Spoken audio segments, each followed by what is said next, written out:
sé que el señor Waldo Mendoza, de hecho lo escuché en alguna charla que hubo a inicios de la pandemia, fue de los primeros economistas que advirtieron la caída tan brutal que iba a tener la economía nacional, las cifras de caída tan fuertes, y el análisis de cómo deberíamos hacer este proceso de contención sin poner en riesgo el tema de salud, ¿no? Es un equilibrio que es muy complicado, ¿no? Entre que pones estas medidas de contención del virus y de control versus al mismo tiempo manejar la apertura de la economía y de las diferentes industrias para hacer que el aparato económico siga funcionando, ¿no? Entonces sé que es la experiencia de él, él ha trabajado antes en el Ministerio de Economía, maneja muy bien el tema fiscal y estoy segura que va a ser una labor estupenda en control y además en poder también frenar o de alguna manera controlar cualquier iniciativa que pudiera generar un forado más fuerte del que ya tenemos a nivel económico, ¿no? Y mantener de alguna manera las reservas y el manejo del presupuesto y todo lo que tenga que ver, ¿no? con eso.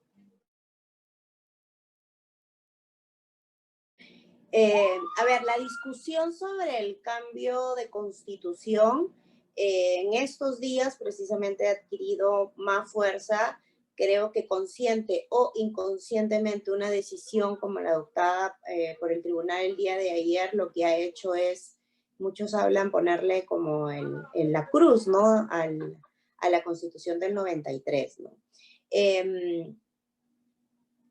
Cambios a la Constitución se han adoptado desde el año en que se promulgó, ¿no? Desde 1993 a la fecha han habido innumerables enmiendas constitucionales, modificaciones a la Constitución, precisamente para ajustarlas y para darle algún tipo de mejor,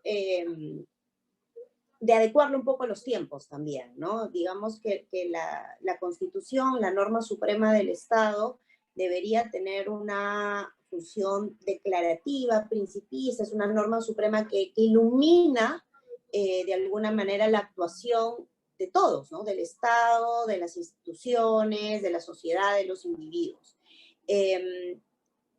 Creo que reactivar esta discusión sobre si nos conviene o no nos conviene cambiar la Constitución pasa por responder una pregunta clave, ¿no? Y es, ¿qué cosa necesitamos cambiar que no se puede cambiar de la forma como venimos haciendo las modificaciones, ¿no? Eso es uno. Y dos, ok, si llegamos a la conclusión de que necesitamos cambiar, es muy probable que la nueva Constitución recoja muchas de las cosas que tiene la Constitución actual, o sea, probablemente se recogen un gran porcentaje. De repente hay muchos que argumentan el origen de la Constitución y que hay que darle este matiz un poco más de lo que representa, ¿no?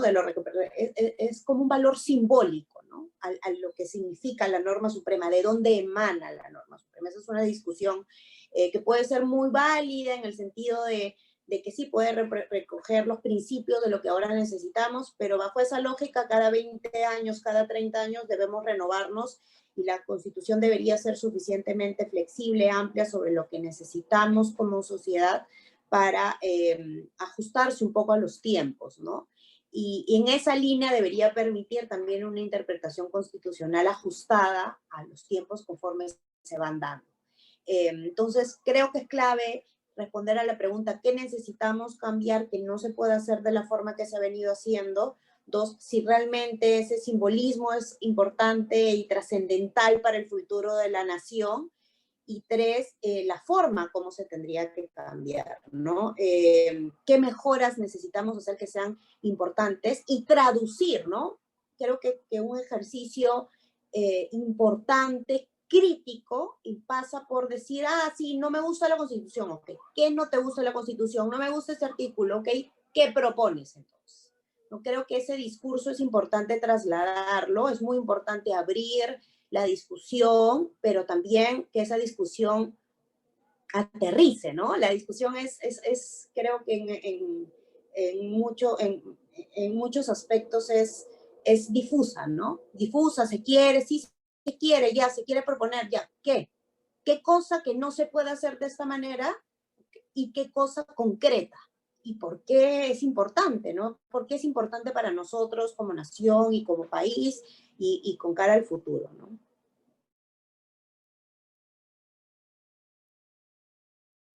Claramente el gobierno, los partidos en Estados Unidos, el republicano y el demócrata, giran en torno a ciertos principios, ideales y demás, que en los últimos años han estado un poco más orientados, no solo a la orientación económica, porque claramente ambos tienen similitudes, pueden tener similitudes, eh, sino también al tema social, y a la percepción que pueden tener o la orientación que tienen los partidos sobre otro tipo de aspectos transversales a la economía, no solo la economía, no solo la economía, sino a medidas concretas enfocadas a la desigualdad, por ejemplo, ¿no? Si alguien se compra o no el crédito de desigualdad, que es algo que está mucho más vigente en los discursos de distintos países, ¿no?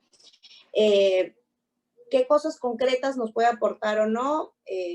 No estoy en capacidad de contestar la pregunta en esa línea. Lo que podría decir es, qué tanto se podrían fortalecer de repente nuestros lazos latinoamericanos.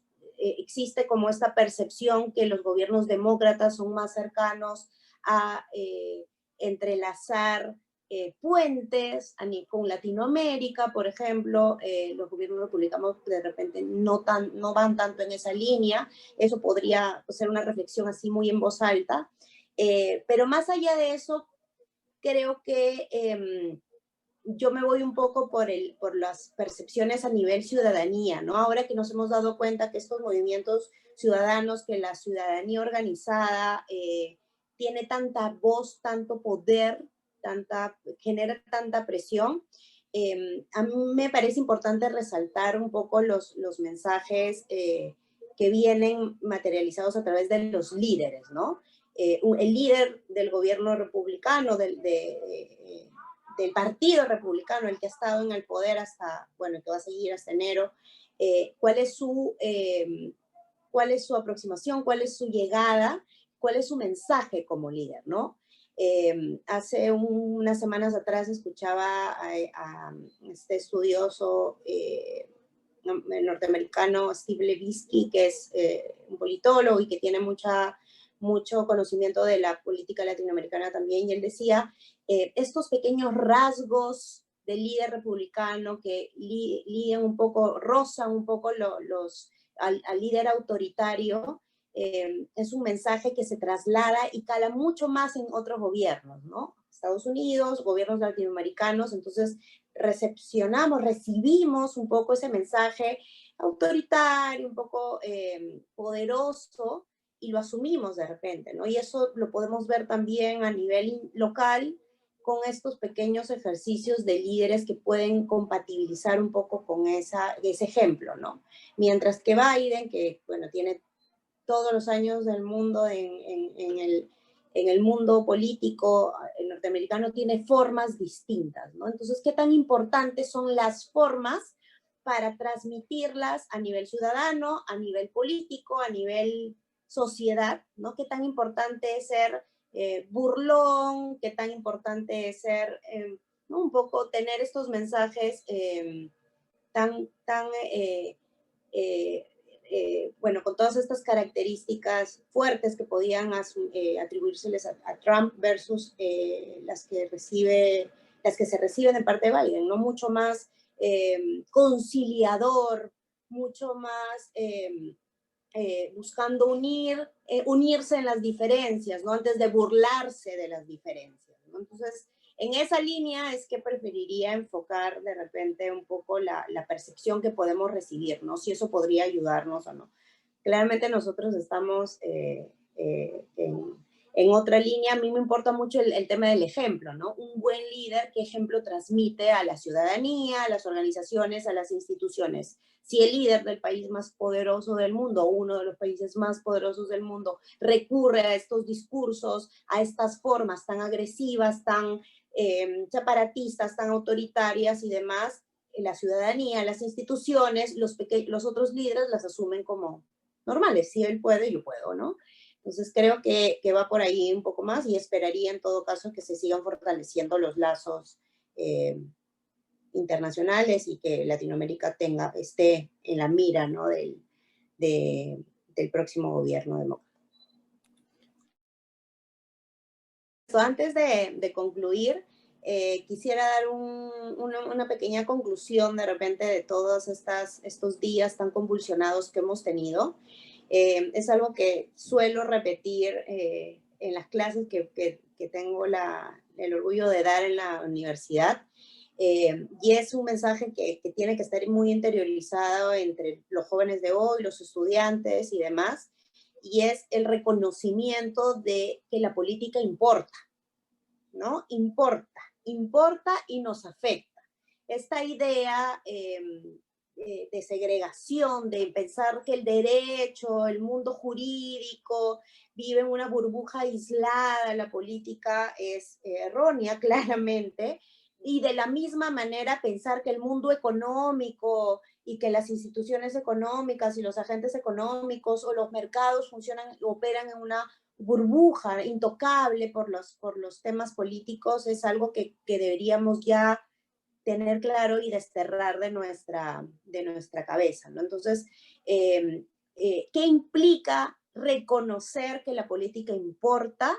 Implica hacer un ejercicio responsable de ciudadanía. Implica hacer un ejercicio responsable de informarse, de buscar opiniones, de participar, ¿no? Si no quieres participar activamente, pues asumir el rol cívico de informarte y demás, ¿no? Lo segundo es no olvidar la importancia que significa tener un grado de nivel de democracia en este país, ¿no? Una democracia débil, pequeña, siempre expuesta. Entonces, la importancia de proteger la democracia como un sistema que nos permite la protección de las libertades, la separación de los poderes y que permite exigir que la ciudadanía se pare y levante su voz para exigir cuentas a quienes elegimos, ¿no? Esa es la segunda conclusión, reconocernos como una nación democrática, un Estado democrático con un nivel de democracia pequeño, pero que es preferible defenderlo a perderlo. Y la tercera conclusión es un reconocimiento nuevamente de lo complicado que es adquirir institucionalidad, ¿no? Las instituciones importan muchísimo para generar predictibilidad. Y la predictibilidad es importante porque reduce costos. Si queremos hacer esta reflexión un poco académica de lo que algunas veces menciono, ¿no? La poca institucionalidad redunda en gobernabilidad endeble también. Y poca gobernabilidad, poca predictibilidad, medidas que se cortan, planes que se cortan, recambio permanente de dirección, de ministros y demás, genera esto, ¿no? Que los plazos se alarguen, que los contratos se demoren, que los pagos también, y vivimos en un permanente nivel de, como que en un círculo vicioso que nos hunde más en la poca gobernabilidad y que debilita más las instituciones. El problema es que para fortalecer instituciones necesitamos representantes comprometidos con el fortalecimiento de las instituciones, ¿no? Entonces necesitamos agentes activos, partidos políticos fuertes, necesitamos ciudadanía organizada, necesitamos un montón de elementos que nos permitan que estos mismos agentes reconozcan la importancia de tener instituciones fuertes y colaborar a tener reglas de juego fuertes y poderosas, ¿no? Entonces, creo que estas tres conclusiones, que probablemente ya las han escuchado y las conocen o las hemos aprendido en otras crisis, creo que cada crisis representa una nueva oportunidad para darnos cuenta de la importancia de no bajar los brazos y, y seguir en eso, ¿no? Si no nos importaba antes la política, reconocer la importancia de ella, activamente o no, reconocer la importancia de tener democracia y reconocer la importancia de apoyar la institucionalidad y fortalecerla, ¿no? Hacer que exista y mejore, y eso significa fortalecer también instituciones, reglas de juego y demás, ¿no? Claridad sobre todo. Eso es lo que quería decir. Te agradezco nuevamente, Diego, por la entrevista, al equipo de Derecho Mercantil y al portal Dimensión Mercantil. Les auguro muchos éxitos y nada, hasta en otra oportunidad.